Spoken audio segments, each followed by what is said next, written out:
Hello and welcome to episode 10 of Polarizing Conversations.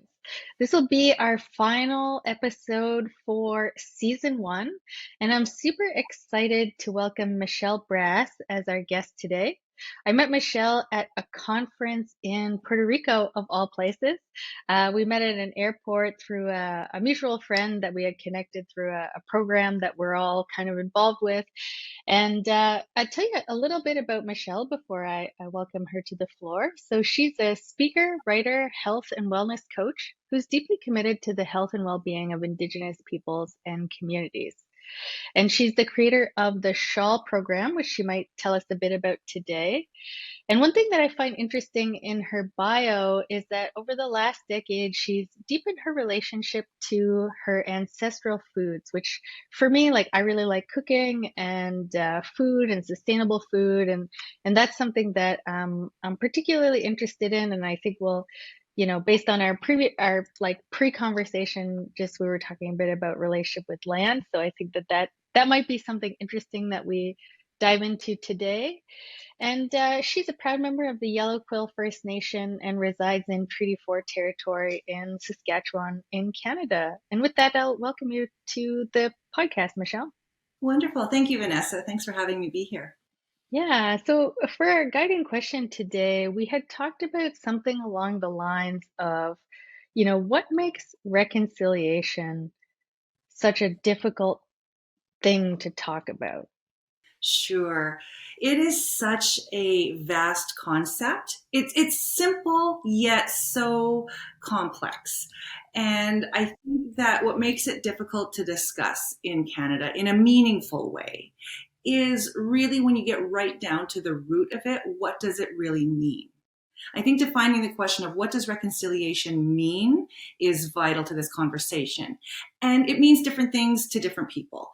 I've talked to many different Indigenous peoples from very, different nations and places across, Turtle Island or Canada. And I get a lot of different answers about what does reconciliation mean. And then talking to kind of most regular mainstream Canadians, it also, there's a lot of different thoughts and opinions on what does it look like and what does meaningful reconciliation mean. So I think that that's the root of it. I can speak from my own perspective, what I think it means and what I think that would look like in a meaningful way to really reconcile our history. So if you think about where reconciliation came from, the Truth and Reconciliation Commission. And it's important that we talk about the order in which that conversation occurs. So we talk first about truth. What is the truth of the history of these lands? What is the truth of the history and legacy of Canada? And how was it created? And what were the impacts and consequences of the creation of this country? And I think you really need to unpack that and take an honest look at it to really understand then what does reconciliation mean. And so it's a challenging, difficult, polarizing conversation for Canadians to have because it requires deep reflection, introspection, and a willingness to relinquish power. And I think that's the part that we get stuck on. I think when it comes to surface level reconciliation, kind of ceremonial and symbolic reconciliation, that's very easy for Canadians to do and in fact quite enjoy that part of it because it doesn't require any relinquishing of power. It doesn't require any real effort beyond dressing things up and making things sound nice. But when we talk about true reconciliation, reconciling the history, the violence, and the contemporary issues that we're facing as a result of colonization, that requires really honest conversations, difficult choices, and actions that I have yet to see most Canadians be willing to take. Hmm. I have a lot of questions, but maybe I can start with in terms of those actions, like, can you help us understand what some of those might look like? Certainly. So I can talk a little bit about what I'm seeing right now that isn't effective. Maybe we'll start there. I do find that people can see that, and then we can see maybe where I think we could could go and should go and need to go. So when I talk about ceremonial or symbolic reconciliation, this looks like land acknowledgements before events. And initially, this was a wonderful thing to bring awareness to the fact that Canada is built on unceded Indigenous territories from sea to sea. And there are treaty relationships and treaty agreements that were formed. And so it is important to acknowledge that most Canadians are unaware of this history and the contemporary impacts of that. So a land acknowledgement to begin with was a great tool to increase awareness. However, it's become something that is like platitudes. We'll say this nice thing. We're going to acknowledge that this land wasn't originally Canada's land or the Crown's land. And then we're going to move on as things are. Or we're going to indigenize certain systems and organizations. We're going to make it look more appealing, or like we're doing this reconciliatory work. But the systems themselves haven't changed. Nothing fundamentally has changed except for maybe the dressing around it. So that's what I mean by symbolic, or it looks like reconciliation, but it really isn't, because nothing really changes. It's still just dressed up as something nice. And there can be, value in the relationship building, and in creating environments that feel more inclusive. But unless they really are more inclusive, then it doesn't really equate to effective change. So what are the actions? So really, if you look at our history, what it comes down to is land. It comes down to land and language and, quote, resources. And I put that in quotes because even the word resources looks at the land, the plants, the animals, the waters, the soils as these things to be exploited. And that is a different worldview than an Indigenous worldview.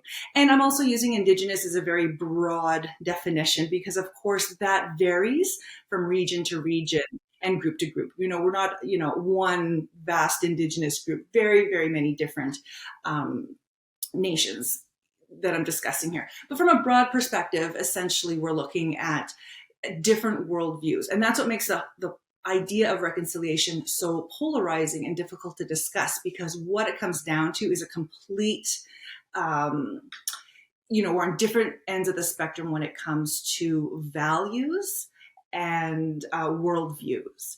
And so for Canada, for the British Crown, and then for what became Canada, it was really about accessing land for resources to build a nation. And in doing so, took control of those lands and has the decision-making powers of the lands. And so to reconcile the fact that Indigenous peoples were forcibly displaced from our homelands and territories to make way for the project of Canada, to use the natural resources of the lands to build a vibrant and rich country on a global scale. When we look at forestry, oil and gas, gold, fisheries, agricultural farmland, all of the resources that make Canada a rich country, right? The result of that has meant, if you look at Indigenous communities, many of which are in third world conditions, we don't have safe drinking water. Our mortality rates are higher than the general population. Our infant mortality rates are higher rates of diabetes and chronic diseases and obesity and all sorts of issues that are directly related to being displaced from our lands and having that which makes for a vibrant, healthy society stripped from us to make way for a different group. And so how do we reconcile that history? That's the question, right? It's not just, yes, it's about funding for schools, making sure that, on reserve schools are funded at the same level as off reserve schools. So that's one thing we can do that's not being done. Ensuring safe drinking water, making sure that those health discrepancies are dealt with in a meaningful way. It also means addressing the safety of Indigenous peoples right across Canada, looking at the missing and murdered Indigenous women and girls as a national emergency, because it is, but it's not being treated as such. We look at what's happening in Winnipeg with the Search the Landfill protests. We look at what's happening with oil and gas explorations and pipelines, and in Indigenous nations that are saying no to pipelines being built across their traditional territories, right? So all of these are examples of what happens when we don't really look at what reconciliation means. So how do we reconcile that? And so I do a lot of work in these areas. I do a lot of food work on food sovereignty, accessing our traditional ancestral wild foods from the land, as well as I do a lot of climate work and a lot of work on healing the relationship between Indigenous and non-Indigenous peoples. So this is an area of work that I've been engaged in for well over 20 years, and I've seen incremental changes. I have seen an increase of awareness, of more people stepping into what we would call, allies or allyship. Um, and I'm also seeing a deeper divide in reaching these goals at the same time. And so some days I have hope and some days I don't. I can unpack a little bit more of some of the. Yeah, I have a reflection, but before I share it, I do want to ask you, like, as you think about the work that you've done over the last 20 years and, perhaps that deeper divide or anything that you've noticed, like, what's been the biggest thing that gives you hope and what's the biggest thing that causes you dismay? Human relationships. Essentially, it comes down, and the answers lies in both. So a little bit about me and how I came into this work. So I'm of mixed ancestry. So on my maternal family side, my mother's side, I'm Soto, Anishinaabe, and I'm a member of the Yellow Quill First Nation and Treaty 4 territory in Saskatchewan, and that's my heritage on that side. On my paternal family side, on my father's side, that is English Swiss heritage. And so strong English roots. And so really, if you look at the history of my family and my ancestry, it really is made up of both the colonized and the colonizer. And so having this issue of a mixed identity, split identity, growing up throughout, my formative years, throughout my adulthood, my work life, it is an issue that I've often grappled with. It has been both, a blessing and a curse in many ways, but it has really shaped the trajectory of my work, which has been to build relationships between Indigenous and non-Indigenous communities. And so my first career was in journalism. So, I graduated from the School of Journalism at the University of Regina back in the early 2000s. I was very committed to my career. I became, at 17, I decided I wanted to become a journalist and really do my part in writing, interviewing, sharing stories, storytelling to really heal and repair this relationship. And so I covered many stories. I was a broadcaster, a newspaper columnist. I did a lot of work in that area for well over a decade. And in the beginning, I was very idealistic, as many young people are in whichever career they choose, and particularly in journalism, this idealism of how we can, improve our communities, change the world, have these, wonderful goals and dreams. At least I did, for sure. And then over time, the reality of just how difficult it is to reach the minds and hearts of people. What I ended up learning in that career is that sometimes it doesn't matter how much information, factual information you provide somebody. Sometimes people just know what they know. And it doesn't matter what you tell them, they're going to know what they know about that topic already. And I used to spend a lot of time banging my head against a brick wall, so to speak, trying to convince certain members of the population, I felt if they were only educated, they would see. And that ended up being a gift, because what I ended up doing was really focusing on people within the population that were ready and willing to learn and have difficult conversations. I realized it wasn't a good use of my energy to try to convince people who really felt strongly that, no, they aren't interested in reconciliation. They don't think this is the path that we should go on, that Indigenous people should assimilate into the general population, and that any other path, isn't desirable to them. there's a growing group where there is an increase in awareness of our history, of the brutal realities of our history, and where people are willing to start to look at it and unpack that, feel the uncomfortable feelings, and work their way through it. And that's the place that I spend time. So that came as a result of my journalism career, of talking about these issues. And so I started to do that. And then became a place where I would go and do presentations, workshops, and discuss, the shared history that we have.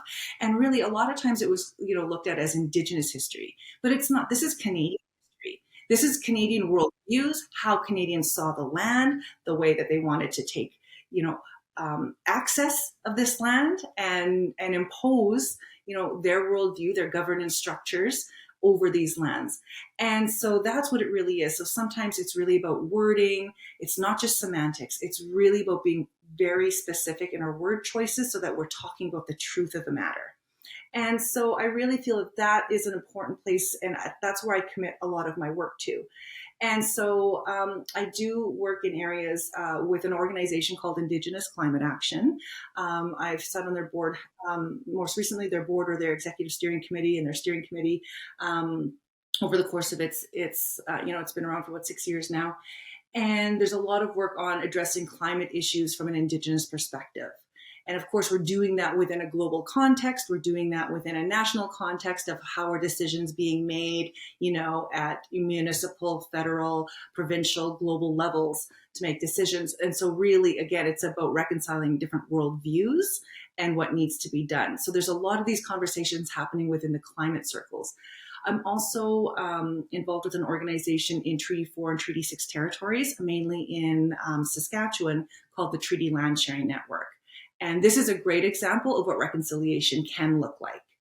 So what this organization is doing, it's taking people who are land title holders, so farmer, anybody who has title to a tract of land, and they are honoring the treaty relationship. This is about not waiting for government policy to lead the way, but for grassroots initiative, grassroots individuals and communities to take a step forward and honor the treaty relationship of sharing the land.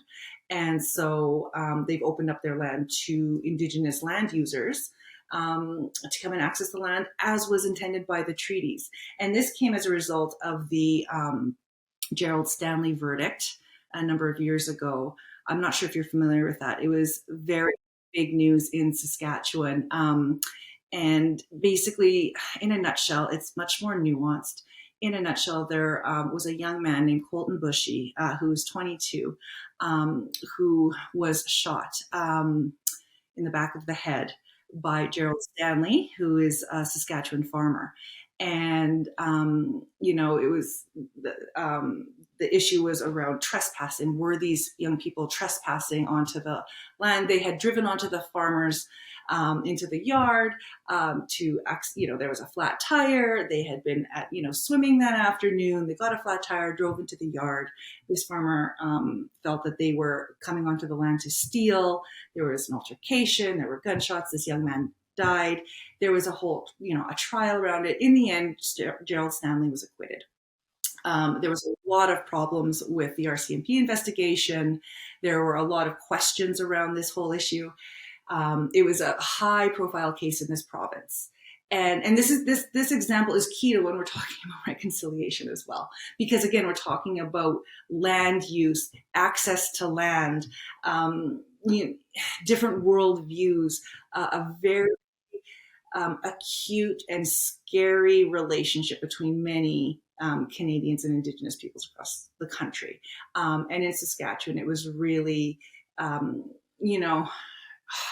we couldn't hide from it anymore. The reality of what many of us as Indigenous peoples face in our homelands and territories. And so this farmer was acquitted. And shortly after that, there was an increase in, or there were no trespassing laws that were passed by the provincial government because there was this sense that this was an issue of crime, not of race. And that was how many people had framed this conversation, which I fundamentally disagree with. I fully see this as a racial issue, as a worldview issue, as a power, privilege, um, white supremacy issue. These are topics that people are very uncomfortable discussing.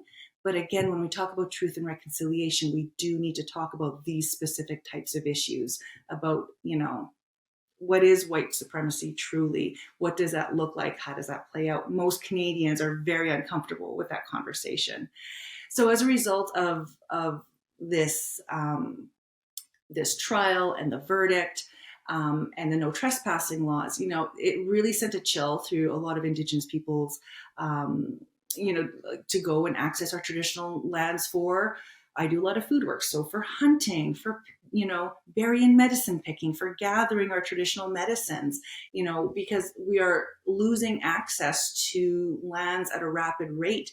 Crown lands are being sold off and privatized. We're losing access to these lands. And yet this is what's vital to our health and well-being. Again, a lot of my work is centered around Indigenous health and wellness, and that is completely tied to access to the land. And so without that, our health suffers. And so in response, there was a group of people that wanted to do the opposite of having no trespassing signs posted on their land. Was to say we want to honor the treaty relationship. So we are part of the treaty land sharing network. We open up our land for sharing. And so that's kind of a long way, but you have to understand the context in which this organization came about. It was in response to a very polarizing event that happened in the Saskatchewan prairies throughout Treaty 6 and Treaty 4 territories. It was, and we've always known that this was the case under the surface as Indigenous peoples. We always know kind of, that this was there. This really brought it out into the open. But it also increased the divisions. It really increased the polarization that we see in Saskatchewan, in these treaty regions, and then really across the country. And so, I'm going into a lot of different directions, but it's so interconnected. And so I always just like to share, there are ways that we can build these relationships. So you said, the original question was what gives you hope and what doesn't give you hope? And I said relationships. And so, for example, there are the relationships of people who just, of those polarizing, the opposites of, and that, the whole, what we saw that came from the Stanley verdict, and the real attitudes of many Canadians. That's what I often see. And then when I see the efforts of a grassroots community to create an organization to say, we don't stand for that, we stand for something else, then, I start to have hope. But that's limited because it only goes so far. And I can address that, in this conversation as well, about what I see as being true reconciliation. But yeah, I do see efforts in relationships where I see people willing to have uncomfortable, difficult, triggering conversations and take action. But I'm still seeing more people falling back into comfort, not having the courage to make those decisions in their communities, to take a stand, to publicly say, I stand with, until we see non-Indigenous peoples demanding that the Winnipeg landfill be searched, it likely won't happen. Indigenous peoples have been asking and demanding justice for, for many, many decades, and it hasn't happened. It has been small incremental steps until mainstream Canadians demand safe drinking water on reserves, demand that the landfills be searched, demand, that we have safe access to our traditional lands and territories for our food gathering practices and our health and wellness and our ceremonial purposes. Then I really don't truly see reconciliation happening. But yet I and work towards that regardless. I have a son and I want, a strong and vibrant future for him. And I also look at the climate chaos that we're experiencing worldwide, and these relationships need to be mended to address that as well. Yeah, it's interesting. Like Mark and I are both on, Mark being, for those that are listening, the podcast producer of BNB Media, and he's based in Halifax. I'm in New Brunswick, and we were talking a bit about, some of the extreme weather events in Halifax that have happened just over the last couple of months, which are really, that really impacted the people in the land. And one thing that you mentioned at the beginning was systems change. Like, how do we change systems. And I think sometimes when we think about these big topics that feel so polarizing, in some ways, I wonder if people just go to the place of comfort or this place of simplicity or the place that they've always known because it just feels so big to take the lid off of something like climate change or the historical violence and colonization that led us to where we are today. And I liked how you framed like the project of Canada, and even just understanding that as a project of a nation really changes like an understanding of what colonization was. And so as you think about systems change, which is something that I work in as well, and something that I think about every day because it is certainly not an easy thing. I'm wondering, as you think about human relationships, but then also perhaps like this process of reconciling ourselves, like what advice do you have for people to take these actions in their day-to-day life in a way that feels like they're making progress, even if it's on something that's so big that one person can't solve it on their own? Right. Yeah. So here I'd be talking specifically to non-Indigenous Canadians, um, reconciliation and actions that individuals and organizations, families can take. Number one would be to download and read or purchase the book, The Truth and Reconciliation, the 94 Calls to Action from the Truth and Reconciliation Commission. It has been laid out there on specific actions you can take by industry, whether you work in healthcare, in journalism, in justice, in education. There are so many recommendations there. You don't need to go and figure it out. Go and read those sections that apply to the work that you're doing. Read the whole thing, but of course, look at the sections that apply to the work that you're already doing and see how you can implement that. Bring that up in your workplace. Be somebody who brings these issues forward repeatedly. Reconciliation is a Canadian action. It is not up to Indigenous peoples to reconcile this. These are acts that were committed by the Crown and Canada. And that's what needs to be reconciled, the harm, acknowledging the harm that was caused over many generations and contemporary. This isn't just historical. This is happening today. And so it really is a Canadian issue. So read the Truth and Reconciliation, the 94 Calls to Action, and see what you can implement there. That would be step number one. Step number two, I'd say find out which, kind of which territory you're residing in, who are or were, depending on where you're living, the original inhabitants of that. And just know the place in which you're situated, understand that history. And I have it's not funny, haha. It's just funny, like eye rolling. That a story. When I was 19, I was having dinner with one of my aunts, and I said I'm from mixed ancestry, so this was on kind of my English Swiss side of my family. And I remember talking about how I was really interested in history. She said, "Oh, I love history too," and she was really into European history. I said, "Well, I'm more interested in North American history," and she says, "Oh, but that's so short." And I said, "Well, not really. I'm talking about like pre-contact." And she says, "Oh, that doesn't count." And, this is my aunt, and she's telling me at 19 that my people's history doesn't count. And didn't even realize what she was saying. And so when I say understand the history of the land that you're on and where you're living, there's this idea that Canadian history starts at contact, but really understand what is that history there and see what you can find about where you live and how did that land come into your family.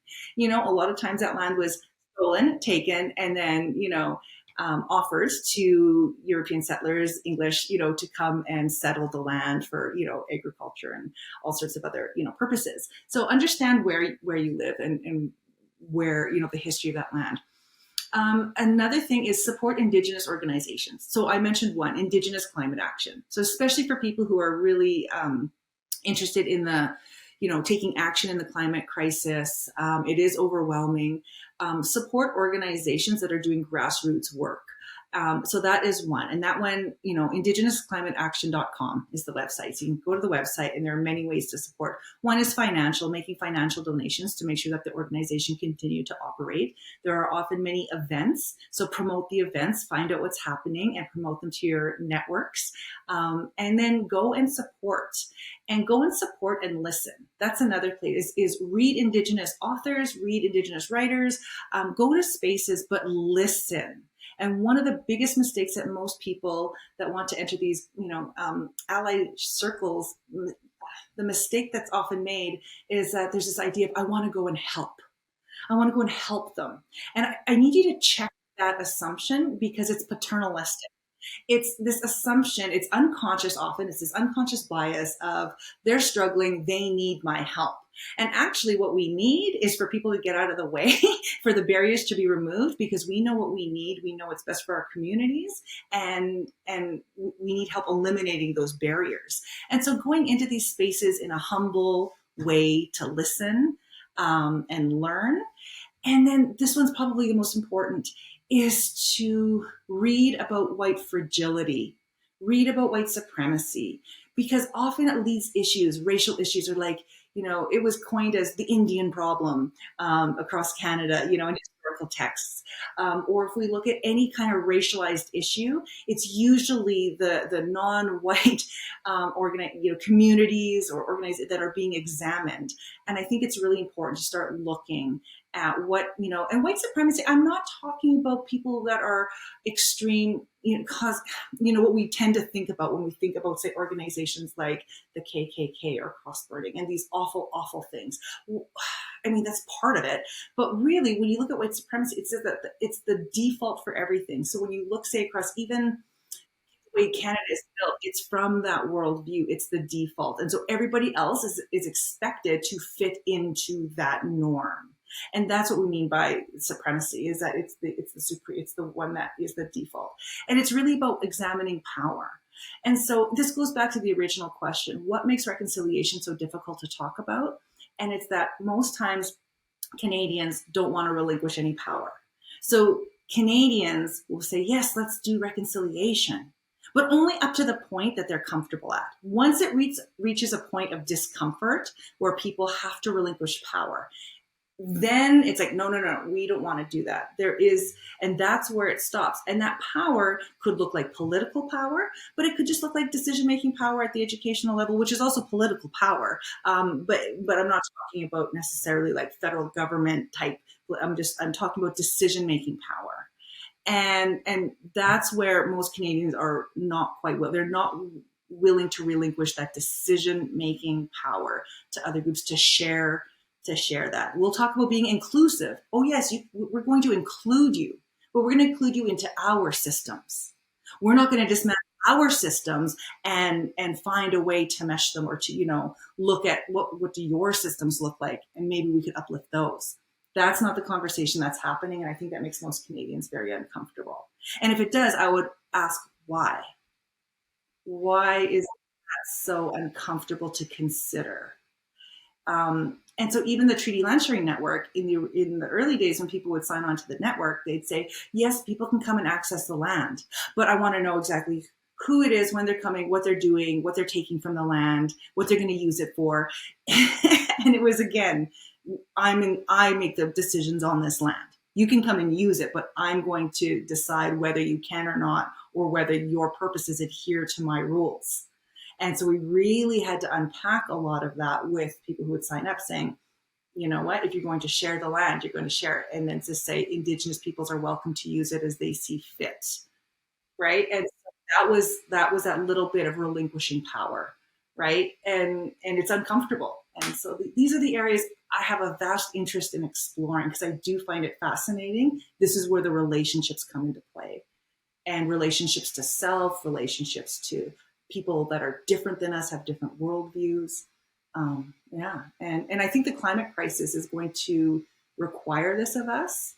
And I'm at a point where we still have time to make decisions and to willingly shift how we do things. My fear is that those that are in positions of power and privilege will hang on to that until the bitter end and won't change until the climate chaos forces that change. And that's my big. Yeah, which could be close based on the things happening this year for sure as it relates to the fires and all everything that's happening. Yeah, it's scary. I think I like what you said about the um like even just okay, like let's just take education. Um yeah, I invited a woman to a session I ran in New Brunswick, and she had previously lived, she's Indigenous, off reserve, moved on reserve, said that she wanted her kids to grow up in community, but the challenge that she had was that she was, for the amount of funding her children would receive to go to schools off reserve versus on reserve, I can't remember the exact ratio, but it was something like a third less funding. And so it was like, wow, that's really surprising. And that was something that I didn't know. And as I think about the question of like why aren't people taking action? And I wonder if I'm a teacher by training, and so I think like part of the way that we do education is that we don't perhaps encourage people to really look at the system that they're in and what that means. And as it relates to my own reflections, I'm reading a book called Braiding Sweetgrass right now, which is by a woman named Robin Wall Kimmerer. She has a PhD in plant biology, but is, like I don't even know. Maybe I'll just reframe that. She's talking about plants and relationship with the land, both from a Western perspective in the sense that she went through the system and received a PhD in plant biology, but also her ways of knowing that she inherited from her family and her ancestry. And my biggest takeaway in that book so far is as she's relearning the language that her people lost, Potawatomi, she talks about how the way the language is just framed differently, in that there's not things like the land isn't a thing and the grass isn't a thing and the ocean isn't a thing. It's all a verb. And everything is framed as an interaction. And as it relates to colonization or first contact, she wondered, or she pondered this question of how, perhaps people didn't understand what her people were saying, in the sense that reciprocation or gifting was just inherent in their way of understanding the world, versus in English, let's say, it's framed in a very specific way. And so my main reflection lately has been, how has the language that I've spoken really like framed the worldview that I have. And one, as it relates to the things and stuff like that, a number of years ago, I decided I couldn't go to a zoo anymore because it just felt so unnatural, and a way of relating to the natural world that just felt, every time I went, I felt gross. Like, not to one zoo, but if I was traveling and going to different aquariums and wherever. So I was like, okay, I have to stop that because I can't do that anymore. But I didn't like have a good way to talk about that and think about it. And as I close this season, one of my main reflections is, how do we as individuals like understand,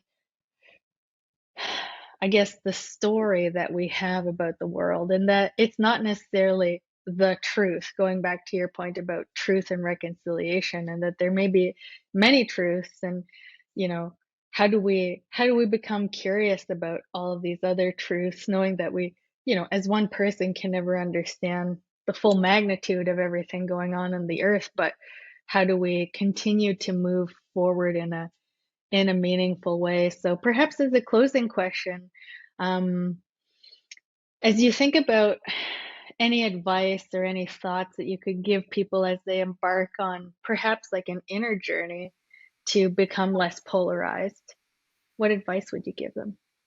Sure. I love that you brought up Braiding Sweetgrass, and Such a Robin good Wall book, eh? book and her other book, Gathering Moss. Yes, I And saw that. I haven't read it yet. there's so many good works coming out of our communities that, so again, I highly recommend for Canadians to just read these books from different perspectives, because it really is about a perspective change, right?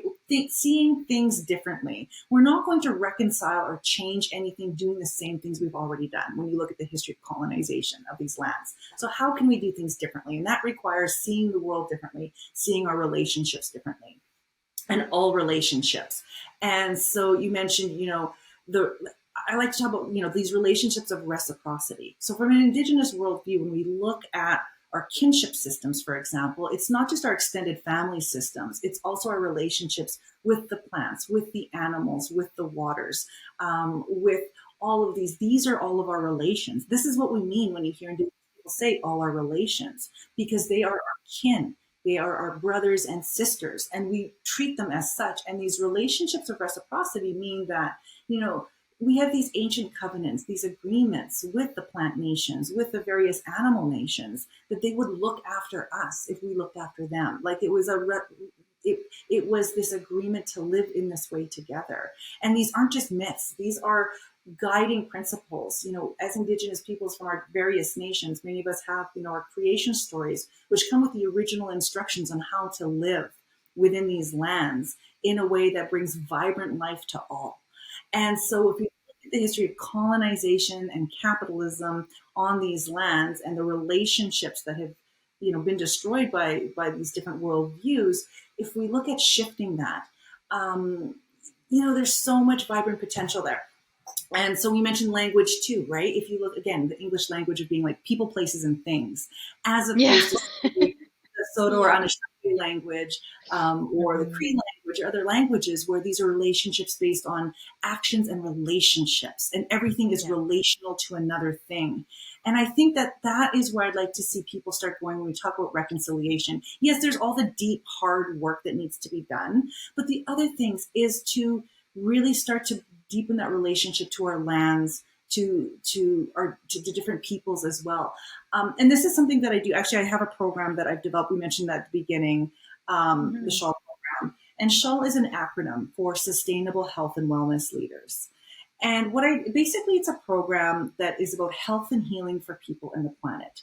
It's a wellness program that takes it's an Indigenous led, Indigenous kind of based, wellness program that really connects us to the lands, the waters, because the understanding is that our health and healing for us as individuals and peoples and communities is completely and directly tied to the health and healing of our Mother Earth. And so how Mhm. do we do that? So it's really about deepening our relationship to water, understanding that water has spirit, it has a consciousness, it Right. responds to Mhm. us, right? And there's active things that we could do every day to deepen that relationship. When it comes to walking the lands, understanding the lands that we live in that nourish us, how do we deepen that relationship by walking, going into the forest and walking amongst the trees, taking time to sit and listen and converse with them, hear what they have to share with us. Understanding real food, like the food, our indigenous and ancestral foods. Again, these are the animals, the plants, the medicines, the berries, and how they nourish us, but they all have stories. And we never take without giving something in exchange. So we don't go, at least in my teaching, as I can only speak from my own experience and teachings, but when I go, I introduce myself to the plants. I give an offering of tobacco. I ask, this is what I'd like to use you for. Do I have permission? I wait for Yeah. their answer. They will talk to me. And then I go and I gather those things. And that is completely at odds at, say, like, large scale industrial agriculture and farming Yes. practice, right? Where that Yeah. is not happening at all. And Yeah. again, I talk about, how even the food industry, agriculture in particular, like is a major driver of the climate crisis. But if we switch that relationship in how we grow food or how we interact with the plants and animals that will nourish us, we could have a different impact. And so that's something that I address in that program as well. So it's Indigenous led, but it's not restricted to only Indigenous. It's because it's an opportunity to learn a different worldview and how to engage. And so a lot of it is about personal health and healing, but it also is tied to the fact that all of our actions will have an impact on the earth and our relatives in those realms as well, and how can we honor those relationships. And that's where I start to have hope. When we start to come together on the land and value Mhm. the land, and value these relationships on a deeper level, then I start to see some changes happening. And that does give me hope. I love it. Well, that is a perfect way to end. And if people wanted to find more about your program, where would they find it? My website is michellebrass.com, and the program is there, as well as the work I do in Indigenous food sovereignty, climate talks that I do, strengthening kinship connections through ancestral food practices. There's a lot of different things I do through presentations, workshops, and then the SHAWL program is my flagship offering. Awesome. Well, thank you so much for your insight and time today. It was a beautiful conversation. Perfect way to end season one. Thank you. Thank you so much, Vanessa. Thank you so much for joining me for our last episode of season one of Polarizing Conversations. Um, it's been such a great season to explore some of the most polarizing conversations of our time, some wide ranging conversations. And I hope that throughout this journey, if you've been able to take the full journey and listen to all 10 episodes, um, and if you have any main takeaways that you want to share, I encourage you to reach out.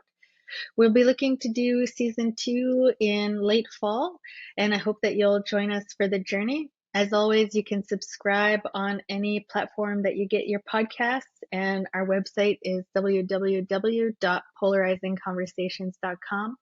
And I invite you to find common ground and find curiosity within yourself as you move forward on some of these very difficult topics. Thanks so much for joining us for this journey. See you in season two.